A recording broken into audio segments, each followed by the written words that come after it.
Hello, BookTube. Well, today is our fourth and final read-along of Stephen R. Donaldson's novel, Lord Foul's Bane, the first in the Chronicles of Thomas Covenant, which we followed right from the beginning, when we meet Thomas Covenant, who lives in our world, our ordinary, everyday world, and is a best-selling author. He's married, he has a young son, and seems to be on track to writing his second book, when suddenly he's afflicted with leprosy. Actual biblical leprosy, and it drives his wife away. She takes the kid, and he goes to a leprosarium and is instructed by the doctors there on the self-care that he will need in order to maintain himself, because his leprosy has already made his hands and feet numb. It's already rendered him impotent, and it will get worse. It will progress and render him a hideous, gnarled mockery of a human. He meets some of those at the leprosarium if he's not careful. So it's not just death that he's worried about. It's disfigurement and incapacity. And he practices that regimen of self-care back at his home, a farm on the edge of a small town, and realizes that the town is unpersoning him. They've learned through the grapevine that a leper lives on their outskirts, and they don't want him coming into town. They send his groceries to him so that he doesn't have to come in and shop for them. They pay his bills so that he doesn't have to come into town and pay them. And he decides one day that he will not put up with that. That he'll go crazy if that happens, he allows that to continue. So he goes into town to pay his bill. And when he's standing on the street, he sees a police car driving towards him. And the next thing he realizes, he is in another place completely. A dream, he thinks, called the land. A classic Middle-earth type agrarian society full of honest, virtuous people who are being plagued by a dark lord. This one doesn't even bother with the subtlety of calling himself Sauron. Instead, he's just called Lord Foul. It's like, how are you going to expect a happy Christmas from Lord Foul? Oh, we've got a whole bunch of suspects here. I wonder who the evil guy is. Could it be you, Lord Pure as Driven Snow? What about you, Lord Poops Rainbows? How about you, Lord Foul? Oh, Lord Foul. I'm thinking it's probably him. Covenant is snatched from our world first by a creature called Drool, who is using a magic tool called the Staff of Law to bring Covenant to the land. Perhaps attracted by the white gold wedding ring that Covenant refuses to take off, even though his wife has left him, because white gold is not known in the land, and the ring thereby possesses an enormous chaos magic ability. So we are once again dealing with a high fantasy novel in which a dark lord has to fear a one ring, and where the one ring may or may not be the means for survival of the whole of the land. I mentioned last time, in the last read-along, that these Tolkien parallels and homages get a little bit too on the nose sometimes and start to weary the reader. And I promised last time that they thin out as time goes on, and as Donaldson explores more of the world he has created in this book. That is true. I want to offer that again as an encouragement for the rest of you to continue along. Me and a group of other really good booktubers are going to continue reading all of the Chronicles of Thomas Covenant, the first three and the second three books, throughout the rest of the year. My colleagues will do one video every month from now until December. I'm going to do weekly read-alongs of all of these books from now until December. And the reason why you might need encouragement to stick around is because of something we've discussed already on this read-along, which is that when Covenant gets to the land and is rescued, he's rescued from the high pinnacle of stone where Lord Foul has deposited him. He's rescued by a preteen girl named Lena, and when they're climbing down that pinnacle of stone, he scuffs and cuts his hands and feet, and she introduces him to the healing properties of the land. Not only its food and water, like, for instance, Aliantha, which there are little berries that you can eat that fill you with energy and vigor, but also Hurtloam, a kind of mud that, when applied to wounds, miraculously heals them. And the general health of the land, plus things like Aliantha and Hurtloam, start to heal Covenant. He starts to feel his extremities again, even though, as he's constantly reminding himself and others, nerves don't regenerate. And he also he also starts to feel the return of his virility. And in a plot happening that I do not understand, this read-along I was hoping it would help me to understand it. I still don't understand it. I will never understand it. At one point, out of simple pique, and because he is suddenly virile again, he rapes Lena. And then in the course of the rest of the book that we've been reading, seems to remember it not at all, and neither does Donaldson seem to remember it. Other things start to preoccupy Covenant. He brings a message from Lord Fowl to the lords at Revelstone, sorcerers who are entrusted with protecting the land, and also, I suppose, protecting the land from Lord Fowl. They don't think he'll ever return, but Covenant has a message not only that he has returned, but that the staff of law is in the hands of a being that doesn't know how to use it. And that could be catastrophe for everybody. So the lords decide to set out from Revelstone on a quest to Mount Thunder to take the staff of law from Drool somehow, to wrest it from his control somehow. Now, Lord Fowl is in the title of this book, but he's not really the enemy. The enemy here in the short term is Drool. Although Covenant is constantly trying to warn the lords, you're doing what Fowl wants. The staff does him no good if it's in the hands of Drool Rockworm, and it might pose him a danger. But you, if you have it, then he can get it from you. And he can also trust that you won't use it against him in the way that Drool will. This is all a game, within a game, of Lord Fowl.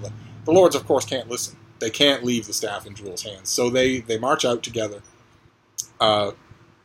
with Covenant and the giant Saltheart Foam Follower and a cadre of armed warriors and also a smaller cadre of Bloodguard, these unarmed, ageless, living weapons who guard the lords, to Mount Thunder. And the chapters that we're reading today, that we're finishing up with that quest, which takes up the final fourth of the book and has a great deal of, or it seems like a great deal of traveling, hither, thither, and yon, weather, making camp, that sort of thing.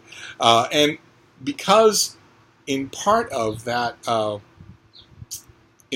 quest, I mean, there is an epic battle, and we get to see how all these characters handle themselves in battle.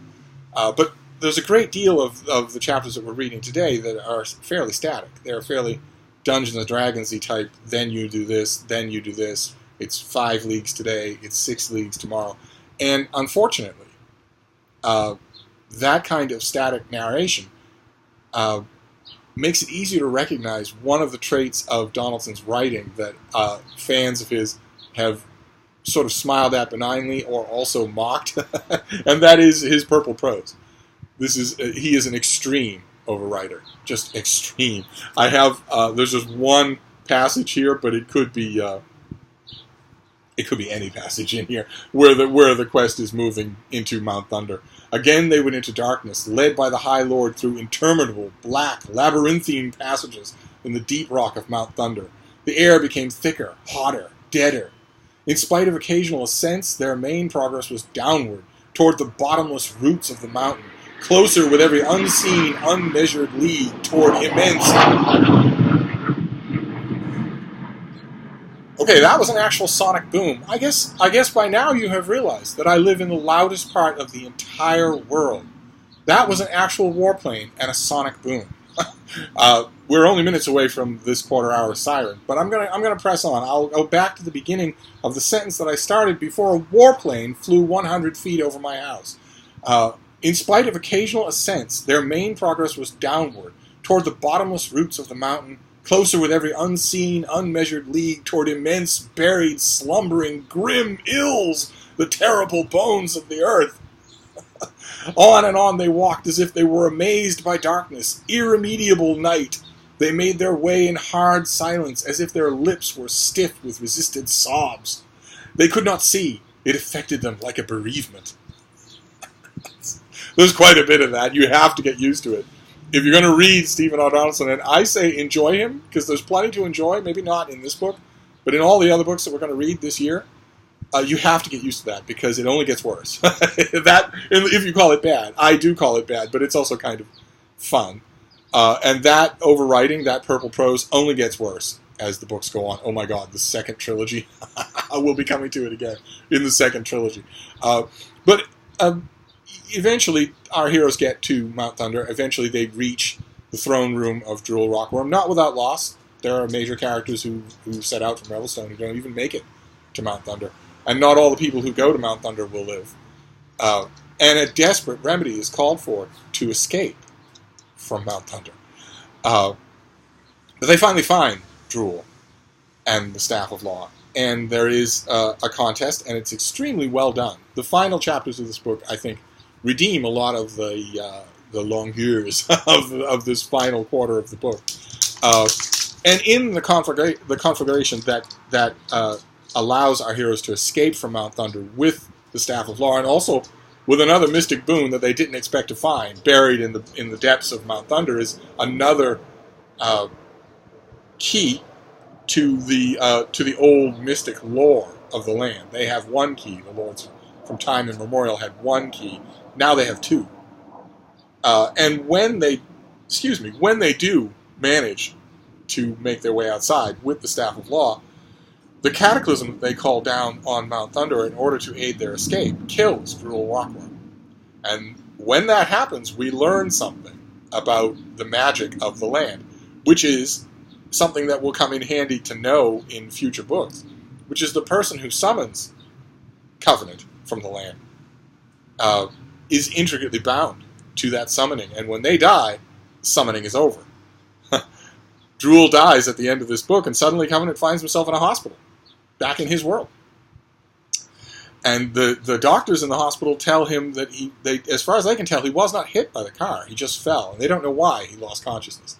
We have a suspicion that he was mystically summoned to the land. But the key is that Donaldson organizes the realities of Covenant's world in our world, the realities of Covenant's world, so that it is possible for him to believe that it really was all a dream. At one point in the course of this book, for most of the book, he is wearing the raiment of the land. He has divested himself of his work boots and his jeans and his t-shirt and put on the clothing of the lords and the people at Revelstone. And then towards the end of the book, to assert himself, to assert his what he considers to be his fragile sanity, he decides as an act of defiance to put all of his ordinary clothes back on. So when his summons ends and he returns to his normal world, he's not wearing robes that are streaked in green. Instead, he's wearing his normal clothing, which means when he wakes up in that hospital, he could easily think that he imagined the whole thing. It's a subtle way, not so subtle, there's virtually nothing in this book that's subtle, but it's a way for Donaldson to reinforce that Covenant can go into the next book and all future books believing that the land isn't real. That's one of the big things that we learn, is that we come right back to our world. But another big thing that we learn is that according to the doctors who are talking to Covenant when he revives in the hospital, he's only been unconscious for 4 hours. Not days and days and days and days and days as his adventures took place in the land. We don't make anything of that in this first book. But if that turns out to be true, if time works very differently in our world than in the world of the land, then it will play a major part in future books. But anyway, that finishes up our read-along of Lord Foul's Bane, the first book of the Chronicles of Thomas Covenant. So next month, I'll do a separate video for read-alongs for August. But in August, for the first weekend in August, we're going to do the first 1/4 of the next book in the series, which is the Ill-Earth War. Now, all of my co-hosts are going to do, again, just the one video on their channels, and you'll see that in your subscription feeds. I am going to do a read-along of each book each week. So we will take the Ill-Earth War, break it up into quarters, and do it that way. So that'll be the next thing that we read from Donaldson. But in terms of wrapping up for now, I'm of course curious to know, those of you who read this to the end and finished it, what you made of it. I confess that in sharing this book with people and talking about it with people over the decades, even Covenant fans have often ranked this their weakest, their least favorite book. The most Tolkien derivative, it's Quest, there's a One Ring, there's a Mountain of Doom, all sorts of things like that. The many Donaldson fans that I've talked to over the years rank this the lowest of their reading experiences because it feels so derivative. I'm curious to know now, in bright light of 2019, if that is also true here. I mean, were there parts of this that you enjoyed? And if so, what were they? And we've already talked about how, what kind of a time any of you have had getting over the fact that our character is an almost unrepentant rapist. On page 370 of this old mass market copy of this book, Covenant actually does mentally castigate himself for rape. But that only barely happens. I wouldn't remember the page number if it happened all the time. It only barely happens. And as I've mentioned before, I don't want to spoil things, but that crime in Lord Fowl's Bane is compounded in the Illyrith War. Donaldson actually finds a way to make that worse.